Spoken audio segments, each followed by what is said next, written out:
Вечерва со вас, во Дневникот на КТВ. Ангел Данов. 12 август 2026. Добра вечер во Дневникот на КТВ. Кавадарци се гради, проекти се реализираат и во општина Росоман. Прогласена епидемија на западно-нилска треска во делови на Скопје. Тоа се дел од содржините вечерва во Дневникот.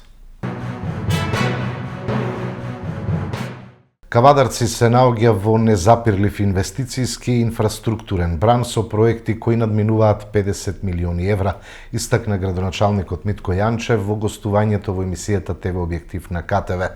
Новите инвестиции, како што нагласи тој, не само што го менуваат ликот на градот, туку носат и нови работни места, поголем економски развој и осовременување на јавните простори.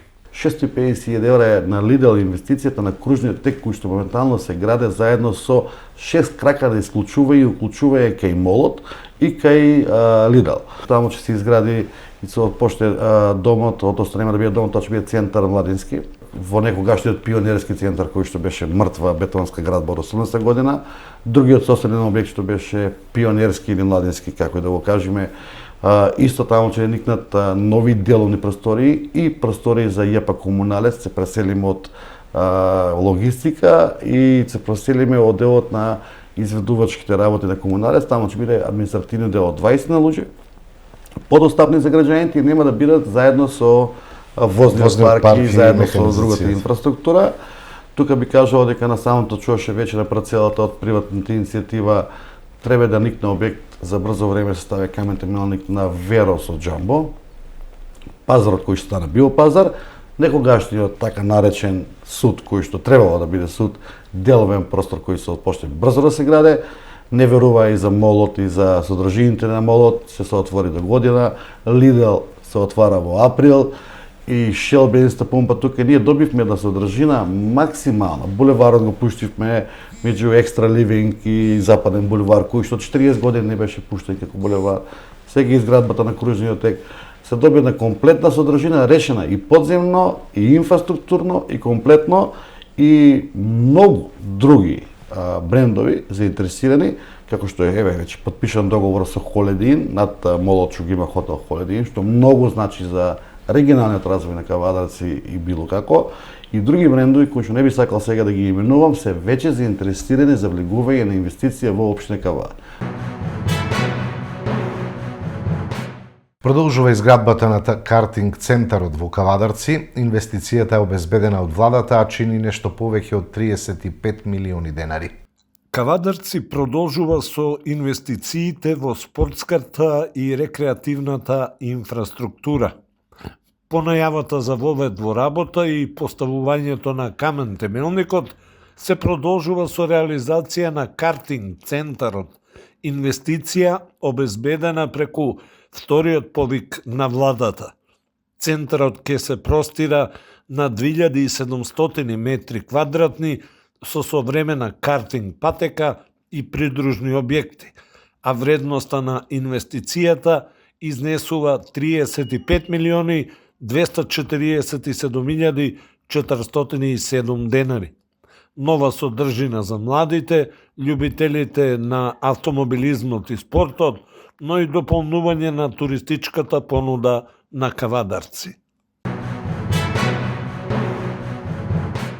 Општина Росоман интензивно работи на реализација на повеќе проекти за подобрување на условите за живот на граѓаните. Водоснабдувањето е подобрено, а ќе се реализираат и други проекти за кои во тема на денот во Дневникот на КТВ говори градоначалникот Ѓорги Крстевски. Генерално се завршија поголемите проекти кои што беа особено проектот од Светска банка за асфалтирање на улицата во село Манастирец, се заврши реконструкцијата на улицата во село Свирково, но продолживме со една солидна динамика, каде што влеговме во втората фаза на изградба на улиците 40, 41, 42 и 43.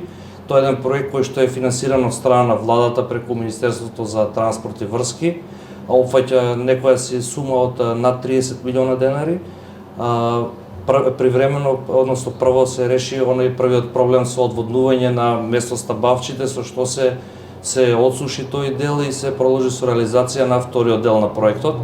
Овој проект ќе опфати атмосферско решение, канализационо решение, водоводна мрежа, асфалтирање на 965 метра улици и улично осветлување на самите овие улици.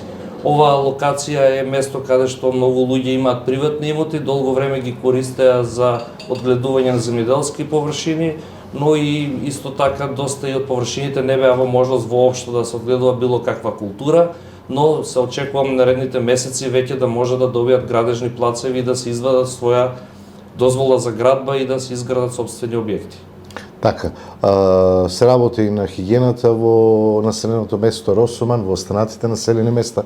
Денеска доаѓајќи овде забележавме доста раздвижување низ Росоман, се пере улиците, се посвети внимание на хигиената. Да, денес се работи една пообсежна акција каде што вклучивме и механизација од јавното комунално предпријатие Кавадарци, но и нашето комунално предпријатие. Воедно се одржаваат сите паркови површини, се перат улиците, се користат и метларките на општина Кавадарци и на општина Росоман, пералните за улици, односно цистерните, така да ќе направиме на генерална чистка, да речеме, на територијата на Росоман. Високи температури, летен период, какво е водоснабдувањето во Росоман? Водоснабдувањето е добро, особено со новиот приклучок кој што беше кон населеното место Сопот. Веќе имаме големо подобрување на водоснабдувањето за Росоман. Веќе заборавена е таа слика каде што имаме намалено количество на вода и поголеми трошоци на водата, така да Росоман и останатите населени места кои се снабдуваат од изворот Лукар се водоснабдеваат Росоман, Рибарци и Манастирец. Во едно тие места немаме некој посериозен проблем, се појавуваше некој проблем во текот на месец февруар во селото Манастирец во горните зони, но веќе овој проблем е надминат. Исто така во населените места Паликура и Сирково се изврши чистење на целите системи за водоснабдување, се изчистија резерварите за вода, додека исто така и во Сирково се реши еден голем проблем каде што имаше една лоша вода која што доаѓаше од изворите Браница 1 и Браница 2, односно самите зафати беа во лоша состојба. Јавното комунално предпријатие заедно со една фирма од општина Росоман изработија одлична работа со што ги подобрија овие системи и веќе Сирково доби поквалитетна вода. Моментално дотокот од овие извори новите е околу 1,5 литар во секунда. Со тоа се намали самата пумпа од 14 часа на моментално 6 часа дневно, со што ќе добиеме голема заштеда на електрична енергија за овие села. Исто така во фаза сме и на пуштање на новиот бунар во село Паликура, кој што немаше приклучок на струја, моментално веќе сме во фаза на приклучок и ќе добиеме и вода за село Паликура од новиот бунар кој што е поставен таму. Што е следно на што ќе работите? Во следниот период пред нас предстои почеток на училиштата година. Се потрудивме како општина Росоман да обезбедиме за првооделенците бесплатни ранци и училишен прибор за секое првооделенче. Исто така ќе добијат и нови униформи кои што ќе бидат обезбедени од страна на општина Росоман. Овие дечиња исто така веќе размислуваме со раководството на основното училиште да видиме како да ги реобновиме униформите и за поголемите генерации на дечиња.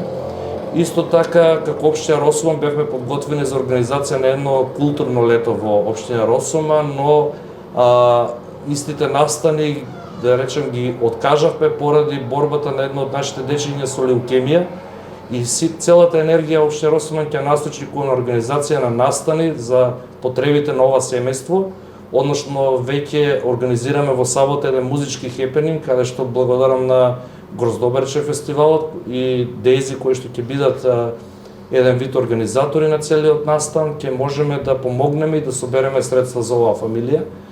Исто така ќе бидат вклучени вешти жени, ќе бидат вклучени локални продавачи на крофни кои што ќе обезбедат средства. Исто така се вклучи и тиквешките поети кои што донираат книги, истите ќе одат на продажба и сите средства ќе бидат донирани.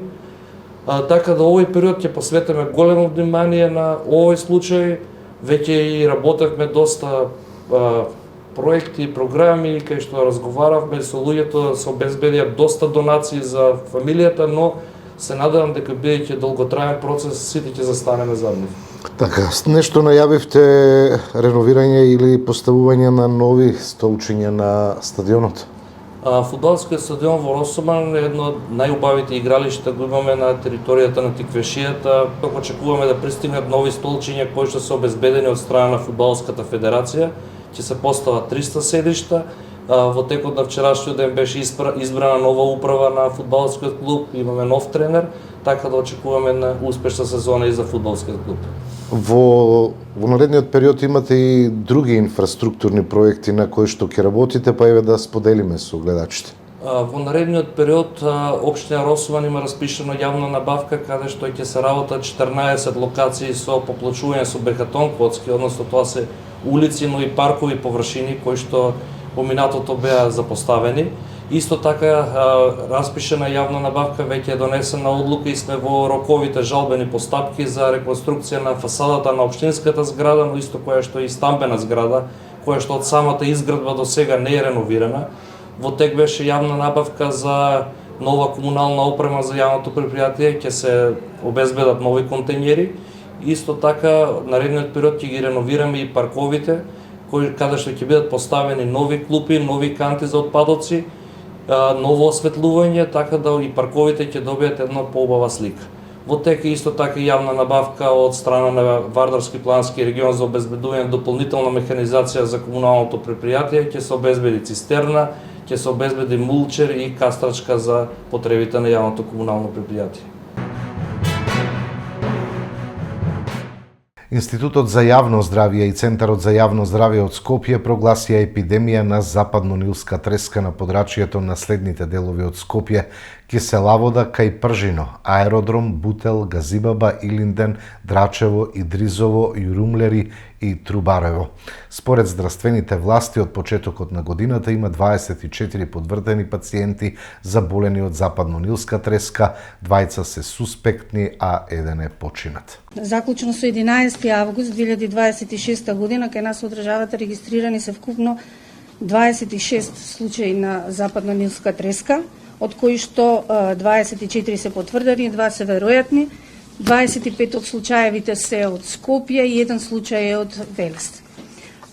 Сите случаи се на поголема возрастна група, односно над 60 години.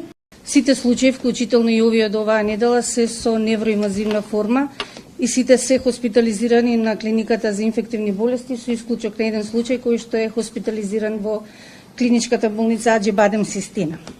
8 пациенти се излекувани и испишани и се во ова домашно опоравување. За жал, морам да напоменам дека 83 годишен пациент со иницијали АВ од Скопје е починат пациент кај кого е утврдено дека и диагностички потврдено дека има невроинвазивна форма на вирусот Западен Нил. Треба да се напомене дека пациентот имаше и доста придружни заболувања. Филипче е подготвен на се за да дојде на власт. Последно испрати криминалци да направат инцидент во Ново село, обвини портпаролот на ВМРО-ДПМН Валентин Манасиевски. Кога станува збор за Социјалдемократскиот сојуз и актуелното раководство, другарите на Венко Филипче секојдневно сведочиме на лаги, манипулации, ширење на паника, како и наменско креирање на инциденти за да привлечат внимание. Во нивни стил за доаѓање на власт, во Ново село пуштија лица кои се насилници, корисници на наркотични средства да направат инцидент. Тоа беа лица со криминални досиеа, инаку роднини на другарот на Филипче, Зоран Заев. Секако и оваа приказна на Филипче имаше краток рок и веднаш беа разоткриени и лицата, но и нивните намери. Тие дури и сами почнаа да признаваат дека биле дел од инцидентот во Ново село. На сите им е јасно дека вакви лица како Филипче и актуелното раководство на Социјалдемократскиот сојуз не можат да направат нешто сериозно, а не да дојдат на власт или да водат држава. Секој ден со нов случај само покажуваат дека се талог во Македонија. Од тука, никој во државава сега и не очекува ништо од нив. Со Мицковски младите се заборавени, понижени и тепани од криминалната власт, порача председателот на Социјалдемократската младина на Македонија Трајче Стојчевски. Денеска е меѓународен ден на младите. Силен потсетник за значењето на младите, најголемиот потенцијал на една држава. Тие се прогресивната сила, двигатели на развојот, носители на иднината. Во нормалните држави владите се фокусирани на создавање подобри услови за младите, подобро образование, работни места, достоинствени плати и сигурен живот за младите да останат во својата држава. За жал, со Мицковски младите во Македонија се тотално заборавени, понижени и потценети од криминалната власт. Ниту имаат услови за достоинствен живот, ниту за кариерен развој, соодветно образование, ниту се мотивирани. Тие се заборавени. Нашите млади живеат во држава која ја води криминалната власт, која наместо да ги задржи, ги турка да си заминат. Власта на Мицковски ги демотивира, ги навредува, а во Ново село видовме и дека ги тепа младите. Ова е власт која и младите што мислат поинаку ги нарекува талок на општеството. Власт која создава поделби, омраза и страф. А кога младите ќе проговорат против неправдата, следуваат и физички напади. На овој ден ќе потсетиме на Ново село, каде млади активисти од СДММ беа нападнати затоа што ја зборуваа вистината за водата и побараа одговорност. Дигнаа рака на младите затоа што се плашат од вистината. А вистината е дека со ВМРО на власт младите немаат сигурност, ниту достоинствен живот. Системот што го воспостави Мицковски и неговата криминална организација овие 2 години им ја краде шансата на младите. Нема повисоки плати, нема систем што ги вреднува знаењето, трудот и способноста на младите. Има само партизација, неправда, поскапувања и рекордни задолжувања. Има скапи задолжувања за кои сметката ќе ја плаќаат идните млади генерации. За 2 години оваа влада генерираше нов долг од 2,5 милиарди евра, а ги намали парите за младите, за студентите, за учениците. Се тоа милиарди кои одат на контото на криминалните партиски тендери на ВМРО. Младите немаат социјална и економска сигурност. Им ја одзеде Мицковски. Младите немаат безбедна и чиста вода за пиење. Системот на Мицковски е во тотален колапс. Немаат иднина. Им ја одзеде Мицковски со блокирање на европскиот пат.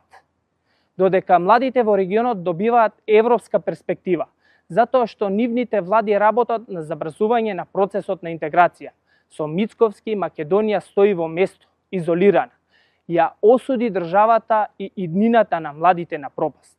Затоа секој трет млад човек размислува да ја напушти државата. Не гледаат перспектива тука. Затоа се поретко се одлучуваат да формираат семејство. Немаат сигурност. Луксус е купување стан. Луксус е животот. Ова е најголемиот пораз на една влада. Доаѓа денот кога младите ќе ја поразат криминалната власт на Мицковски и ВМРО. Денес, на меѓународниот ден на младите, имаме една јасна порака. Младите ќе победат. Македонија ќе победи. Нови случаи на заболени во Гостивар и реинфекции. 5 недели власта нема решение, порача на пресконференција од опозиционата СДСМ.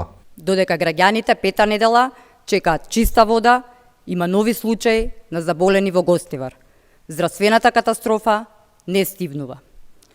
Уште поалармантно е што според информациите кои стигнаа до нас, има случаи на реинфицирани граѓани, луѓе кои повторно се затруени и заболени. Ова е сериозен аларм дека ризикот не е отстранет и дека изворот на труењето се уште не е ставен под контрола. 5 недели Гостивар е отруен. 5 недели граѓаните немаат безбедна вода за пиење во сред лето со пеколни температури. 5 недели Клековски и Мицковски даваат различни изјави и ветувања дека проблемот е пред решение и 5 недели немаат решение. Си играат со здравието на жителите на Гостивар, додека 5000 граѓани се отруени. Се крија информации за водата и никогаш не се објави анализа или извештај кој одобрил водата да се користи како техничка, иако власта потврди дека во водата има бактерии. Не една, туку повеќе. 5 недели нема одговорност ниту од Министерот за здравство Клековски, ниту од институциите кои потврлија во заштитата на здравието на граѓаните. До 20 август, за кога Клековски најави дека ќе бидат готови резултатите од анализите, опасноста од нови и реинфицирани случаи е присутна. Јасно е дека на Мицковски и неговата ВМРО ОКГ не може да им се верува. Нивниот збор повеќе ништо не значи. Дозволија кризата да ескалира, бидејќи задоцнија во секој чекор, од прогласување на епидемија до превземање мерки. Дозволија да има и нови случаи на затруени граѓани и реинфицирани поради неспособност. Ова што владата на Мицковски им го прави на граѓаните, на Гостивар и на цела држава е директно загрозување на нивното здравје и основно право на чиста и безбедна вода за пиење. Јавното обвинителство до кога ќе молчи? СДСМ нема да дозволи ова да се заташка. Одговорност за труењето на цел еден град мора да има и политичка и кривична. Обвинителството да ги истражи документите за загадена вода по кој Филипче и Младеновска не реагирале, а последиците се огромни, порача од владеачката ВМРО ДПМНЕ. СДС и актуелното раководство се последни кои може да зборуваат и критикуваат за ситуацијата во Гостивар со водата. А зошто? Бидејќи за периодот додека биле на власт, има извештаи кои јасно укажуваат дека водата во Гостивар не била со соодветен квалитет. Во тој период, актуелното раководство на СДС, како Венко Филипче и Рената Младеновска, молчеле. Филипче, како министер за здравство, и Рената Младеновска, како директор на Државниот санитарен и здравствен инспекторат, не мрнале ни со прст по нито еден извештај за неисправноста на водата во Гостивар. Молчеле, што укажува дека се грижеле за функциите, власта и интересите на мала група на луѓе од власта на Филипче. Филипче и Младеновска, замислете, уста не отвориле за околу 400 документи кои укажувале дека водата во Гостивар не била со соодветен квалитет. За разлика од нив, од оние 7 години владење на СДС, сега владата и сите надлежни институции реагираа веднаш, пошто за само една недела граѓаните на Гостивар добија технички исправна вода. Во меѓувреме, секојдневно се работи на тоа граѓаните во Гостивар да добијат флаширана вода за пиење додека се санира ситуацијата и водата не ги добија сите соодветни карактеристики што ќе укажат дека е во ред. Сега останува уште само едно – надлежните институции од правосудството да реагираат, поточно јавното обвинителство да ги истражи документите од тој период, бидејќи последиците се далекосежни. Ви благодарам. Во дневникот информација и од културата, уметничко патување низ Париз, градот на светлината и уметноста, синоќа во Домот на културата во Кавадарци беше отворена заедничка изложба на цртежи, слики и скулптури од Марина Убавкова и Игор Јосифов од Кавадарци.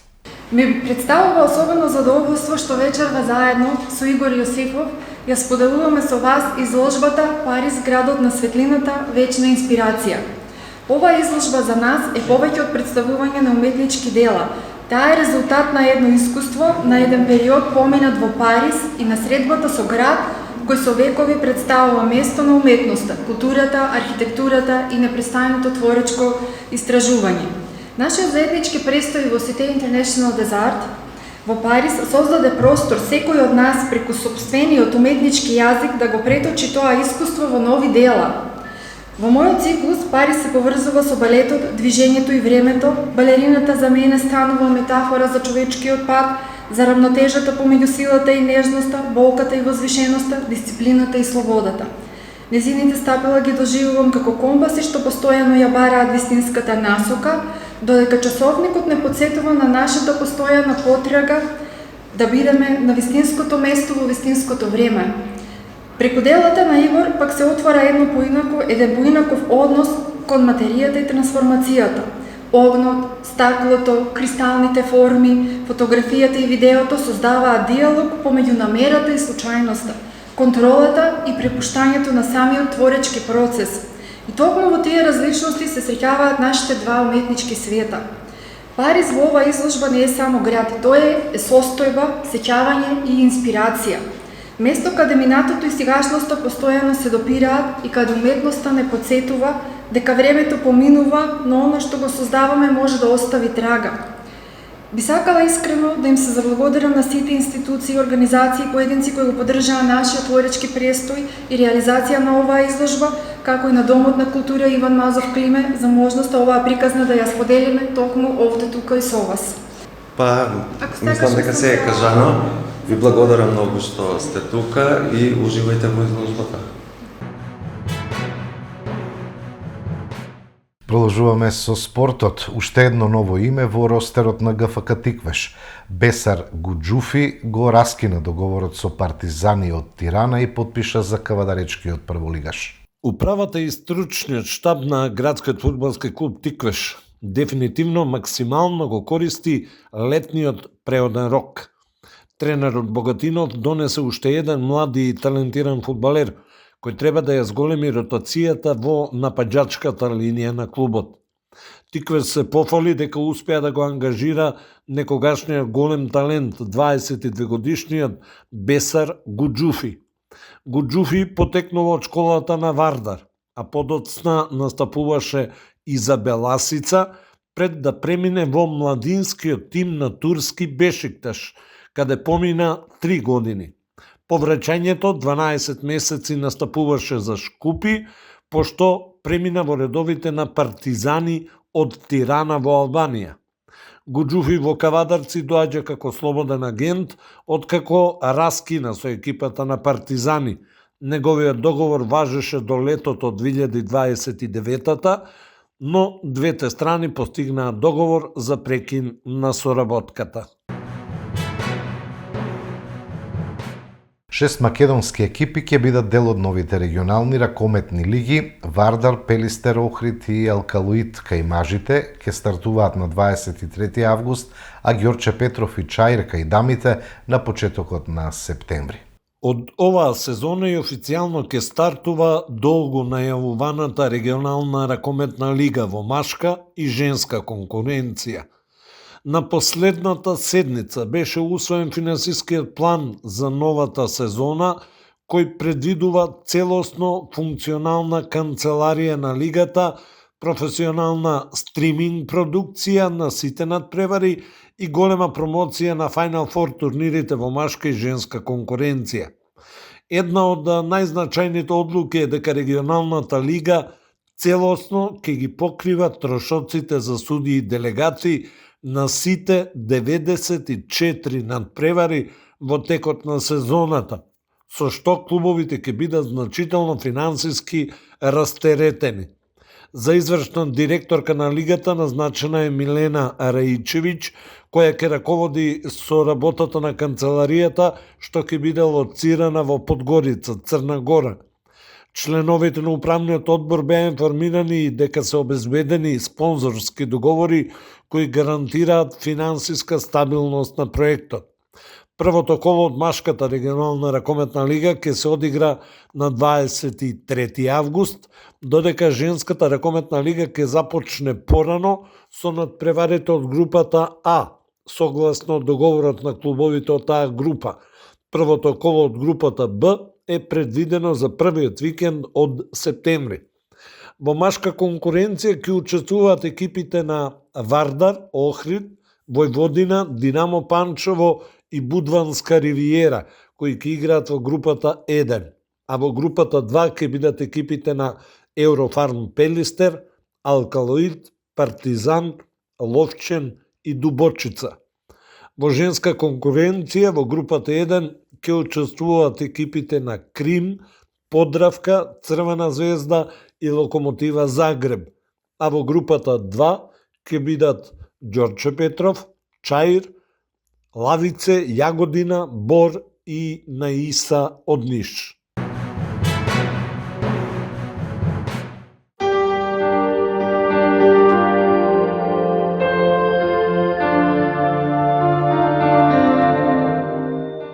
Утре ќе се задржи променливо облачно време со сончеви периоди, наместа ќе биде нестабилно со пороен дожд, грмежи и засилен ветер. Локално процесите ќе бидат во форма на невреме со силен ветер и услови за појава на град. Температурата ќе опадне за неколку степени, ќе дува слаб до умерен ветер од североисточен правец, кој наместа повремено ќе засилува. Температурата до 37 степени. Во деновите од викендот времето ќе биде претежно стабилно, а дневната температура ќе биде во пораст. Дневникот го завршуваме. Информации ќе најдете и на ktv.mk и официјалната страна на КТВ. Пријатна вечер.